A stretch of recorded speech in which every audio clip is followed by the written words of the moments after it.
In terms of what you're doing, I don't minimise the challenges and so on we've got. But, I mean, half the problem, though, it seems to me, is the situation about the lack of clarity within the group itself, the Labour group, that is. And it's interesting to hear that people, once they realising the situations, are saying, oh, I didn't know that. Now, that's this is tragic for it. But what I just want to say is my own experience as a governor, where the school has been forced to become an academy, because it was put back into special measures, and I think it was put back into special measures having come out of it successfully. I think there was an agenda under that. So there's an agent for Gove going around the city, I think, creatively setting up the situation for people. Now, what I want to raise with you, and I have raised it with you before and other people, is that the local authority staff who are coming round with the governors are not coming round with any information to schools in terms of the pros and cons of becoming academies and so on.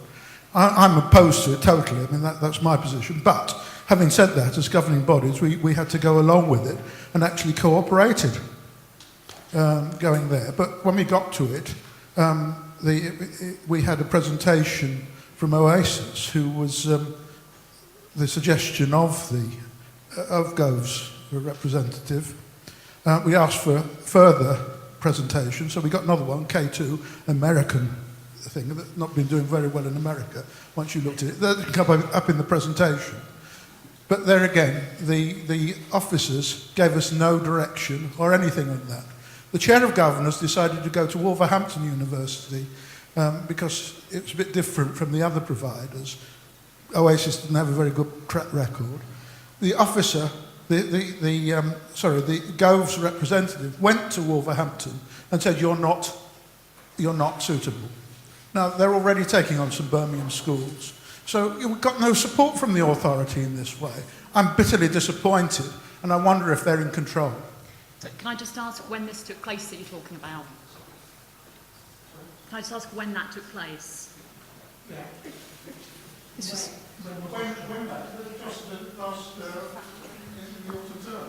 When they wrote you about it. Okay, second question to the man in the blue. Okay. Yes, Stuart Richardson.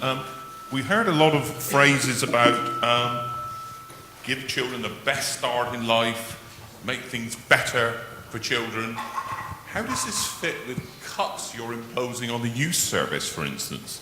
The youth service is a very good service to actually encourage positive behaviour, avoiding antisocial behaviour. How does it fit into imposing cuts in fostering care services?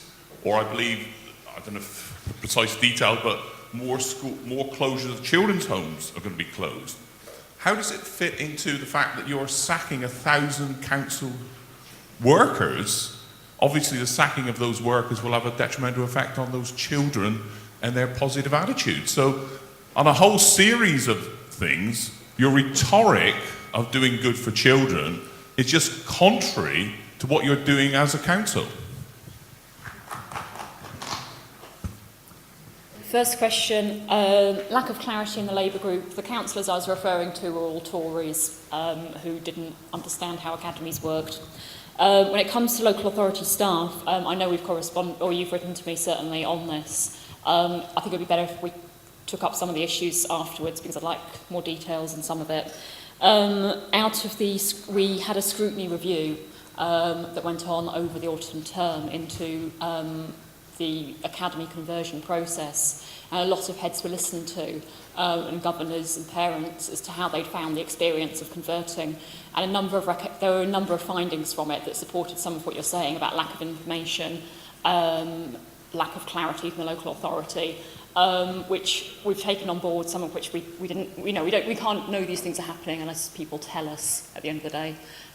So we've taken that on board. There's a number of recommendations that have come out of it about the advice we should offer to schools in the future and how we can be much clearer with schools about what their rights are, about what the reality of the situation is. that we have taken on board. So I know you had a very difficult experience as boundary, and I'm happy to talk with you afterwards about any specifics that still are outstanding and need taking up there. But we do have a new protocol for the future as to how we're going to take that forward. Anyone else with a bad experience, do let me know. When it comes to cuts, I don't enjoy making cuts. I didn't come into this to make cuts, and one of the hardest things I've ever had to do in my life was stand in the council chamber last Wednesday and explain the cuts we were making to children's services in the city in a package of 102 million that we're having to make to the city, Stuart. The children's had a much lower proportion of cuts compared to other areas. When it comes to the youth service cut, that's a compound cut. So what our strategy was with the situation the council found itself in, we've had to reduce a huge amount of our spend. We obviously did this by priority, so we prioritised children and the most vulnerable.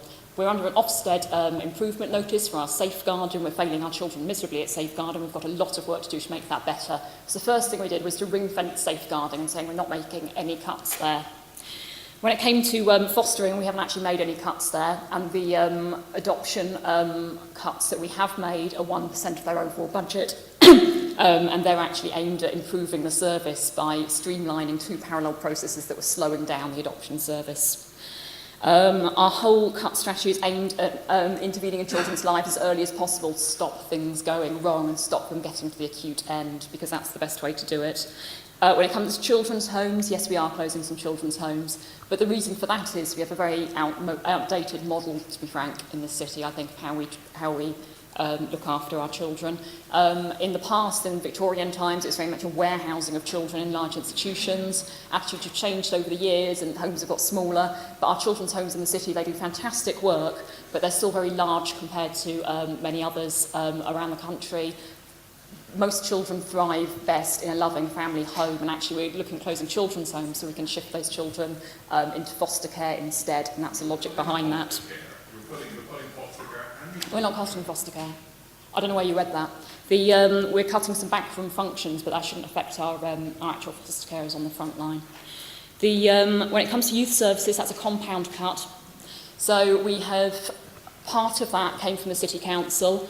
Once we'd ring-fenced all those really acute services, the awful reality was there was stuff left that we couldn't fully protect, and that was something really hard to come to terms with, but there was stuff we wanted to protect and couldn't. Youth service still got quite a small cut from us. That was compounded by the fact that youth used to receive a subsidy through schools' forum funding for integrated family support teams. A portion of that pot went on the youth service. Now, there's a controversial history here as to how much my predecessors in the local authority told schools about how that money was being used, which heads in the room will be aware of. But the reality is it's had a compound cut, basically. It's lost funding from the schools. We're not in a position to be able to backfill as a local authority, and we've had to cut it in order to protect more acute services. So I think that explains that. Yeah, I just wanted to say, sort of kind of start on a positive note. I found the speakers here today really inspiring. And I find the school here exceptionally inspiring. And I think this is what sort of kind of good education looks like. It's what I would have wanted for myself. It's what I want for my child. And yeah, that is the first thing. Those are the first things I want to remark on. Brigid, when you talk about only 13% going academy, I'm thinking that's a lot. When you talk about sort of that there's only another 13% to go, I find that terribly dismaying. When you talk about sort of kind of a Labour administration having to make heart-breaking cuts, I find that extraordinary, particularly as I understand that only one Labour councillor that night stood alone and said, I am not supporting this. I mean, I'm someone who in the past would have voted Labour, and this is not what I expect from that kind of administration. Yeah, as regards sort of kind of the children's homes, that thing about sort of kind of an outdated mode of provision, that seems like sort of kind of an extraordinary and somewhat sort of kind of convenient way of minimising what is being done, because those children's homes in the city are publicly provided, they are publicly staffed, they are skilled by very skilled staff, and they provide the kind of provision for young people who cannot be accommodated sort of kind of properly in foster care placements. Most children who end up in those homes because foster carers cannot meet their needs. And I'm here today because I support children. I find it absolutely extraordinary. The young people going around this sort of kind of school today, you know what I mean, participating in interviews, making video footage, Moira's work in the school. This is what I want to see as the norm. And I think myself and other parents and other citizens in this city will want to resist Labour if that's not what you're delivering. Thank you. And I think the gentleman in the black shirt's been wanting to speak for... I'll back what the lady says, but the main thing I'm concerned is that as an adult and a parent, I'm going to have to answer a lot of questions because of how it's all splitting up, jigsaw puzzle look like. You might be aware of it, you might say all the words and be positive. I'm saying I will engage, but if I can't have the information in a format I can access, I don't know what I need to challenge, what I need to do, and how I can empower myself and support younger people, including children, which will be the future, who will be picking up the bill that adults have made. They've got to go in and go into a school that the adults have made and then pay for all the mistakes and then be in a building that's not fit for purpose. Now, I accept we've got to move forward and we've got to try and be positive, but when you have hard-to-reach groups, individuals that can't access information in leaflets, the internet, because you have not made it accessible, and when I say you, the party you stand for, the government that's in, it doesn't matter. The fact is, people have to have skills, reading, and if they haven't got those skills, what are we doing to try and implement and improve that and help parents? And when they are at their wits' end, who are they going to go to? And who's going to have the information to signpost them? So if there's an individual or groups that are already in place that are not being approached because they're hard to reach and they're being ignored and their voice is being ignored, that's the very group that can't help themselves, and that is the very low end of society that is being hit the most. So what the lady has said, I agree with, but the problem I've got is it's a 40, 50, might be even longer problem, and I'm sick of being on the merry-go-round, and I'm sick of being blamed as a parent that's not doing enough. So I'm saying to you, what you say, if you do it, great. But you need to be aware that if you do not read, you can't access the current information. And many people speak English but not read it. So you're failing a lot of people. I want to say you, the system, but your job. Can I just say that it's amazed me how wonderful this conference is. It's a fantastic opportunity for all people that are involved with young people and as parents and as educators. And I'm amazed that the Birmingham City Council has not organised this themselves, and that perhaps Birmingham City Council needs to be thinking more innovative ways of getting the conversation together. It shouldn't be reliant on primaries and volunteers and others. It needs to come from the City Council. Thank you. I don't enjoy making the cuts. The way the process works, around 10% of our income comes from council tax. The vast majority of the rest comes from central government. Central government this year has cut back the grants it gives to the City Council to be able to provide services to the tune of £102 million for this year alone. So that what that's meant is we've got to find £102 million worth of things that we do that we stop doing. We can't go around pretending that the money is there, because it's not. We don't have that money. We're being given a sum of money that's £102 million less than we had last year, and we have to work out how best to spend that money. And that's what we're going to have to carry on doing year on year. If we pretend we have more money than we actually have, and we set a budget pretending we have more money, the government comes in and takes us over. Which isn't ideal at all. I think what I've tried to get across to you today is, despite the financial situation we're in, as a Labour Council we're trying to be proactive and do positive things in this city to improve children's lives, despite the doom and the gloom and the awful decisions we're having to take. We're still being proactive. We had the Future Jobs, the Youth Unemployment Commission was published just a couple of weeks ago. And what that's done is put a future jobs fund back into the city. We've levered a number of different sources, we've scrabbled around and found some money to put in a future jobs fund back in this city for our young people to give them something to go on to. We're innovating with the Birmingham Baccalaureate to try and get more young people into work, and we're introducing an enterprise award, again, to encourage young people to set up their own businesses. There is stuff we can do for free or very cheaply if we work together as a Labour Council with partners that we can't do if we're not here. So despite the fact that we're having to cut back on the amount of money we spend because we're not being given enough money to spend on the things we want to do, we don't have that money, and we have to choose what to stop doing because we don't have that money. Despite that, there is stuff we can do for free that other people wouldn't if they were in this position. So still a lot of merit to being in power and a lot that we can do. When it comes to access to information, I'd like to talk to you afterwards if there's anything further we can be doing to make things more accessible. One of the things that we've done as an administration is we've devolved a lot of stuff down to district level in this city, precisely to have better community engagement and to reach harder to reach groups. So Birmingham's a 10 constituency city, it's massive, it's the size of 10 small towns. I think people forget often actually the scale of the city that we're living in when you're in it and how big it really is. So we've devolved stuff down to constituency or district level with district chairs and a beefed up role for them to have more local provision for local people, more decisions being taken at that local level so that we can involve more community groups, so we can get to harder to reach people. Just an example of how we've been trying to reach harder to reach people.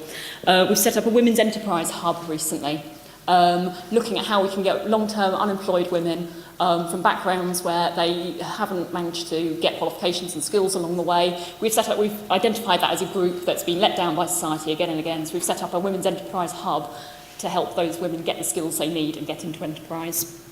But please do talk to me afterwards about anything we can do further to make things more accessible for you, because I'd really like to know the detail.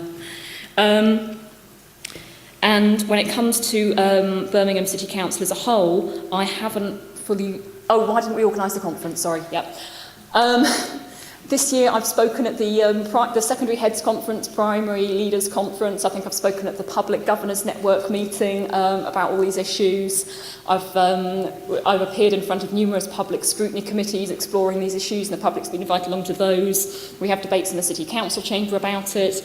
One of the recommendations that came out of the scrutiny report that I mentioned earlier was for us to come up with a citywide vision for education, because that's something that's been sorely lacking in recent years in this city. We just haven't had that level of vision. And one of the recurring themes, I'm going to mention Tim again, but that came up in that scrutiny inquiry was people kept talking about the days of Tim Brighouse and the fantastic work he did, and that we've just lost that vision for the city since then. So one of the things that's come out of that is we're going to be working up a Birmingham vision for education in that style, and we hope to involve the public. Yeah. It's no good you coming up with that vision. You've got to... Oh, yeah. Can I just say, as head of Birchfield,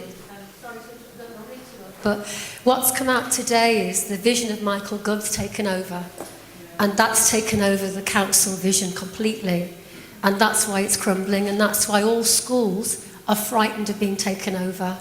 And his vision, his ideology isn't going to go away. And I think the weaker the leadership in the council is, and I'm not being personal, in terms of Birmingham over the years, the stronger they are and the more determined they have been, and that's why they're out to get Birmingham. They recognise weaknesses. You said that you don't get your cuts, they come and get you. They do the same to us. But we've got to have strong, innovative, dynamic leadership, collective leaders together supporting community agenda, which is advancement of our children. And anything that gets in the way, we've got to stand up against together.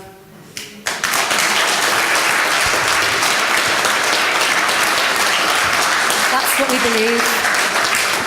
Regardless of our party politics, that's what we all believe here. And that's why everybody came today. Yeah. And there were a lot more this morning saying the same thing. If you'll forgive me, Michael Gove, other cities had a 2-year head start on us. This administration only came in last May. We've been working hard since then, but other places have had a head start on us in terms of... But we are trying very hard to make up for lost time. Our children wrote a paper. We need you with us on that. Our children actually said what I've just said in a school council meeting. They know what's going on, and we've got to stand together. Yeah, we need you with us.